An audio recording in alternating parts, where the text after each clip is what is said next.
വീടുണ്ടാക്കി തന്നിട്ട് നിങ്ങളെ താമസിക്കുന്ന എനിക്ക് തോന്നുന്നു. ആ പൈസ തിരിച്ചു വാങ്ങി സർക്കാരിന്റെ പദ്ധതിയിൽ അവർ ചേരുകയാണ് വേണ്ടത്. പല ആളുകളെയും ദുരിതബാധിതരെയും പറഞ്ഞു പറ്റിച്ചിരിക്കുകയാണ്. 6 months later. മുസ്ലിം ലീഗ് പറഞ്ഞാലതു വാക്ക്, നിങ്ങൾ വയനാട്ടിലേക്കൊന്ന് നോക്ക്. മുസ്ലിം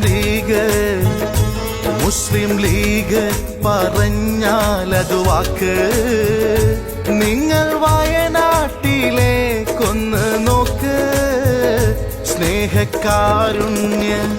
സ്നേഹകാരുണ്യ ഭവനങ്ങൾ തീർത്ത് ചൂരൽ മലയിന്ന് പുഞ്ചിരി പൂണ്ട്.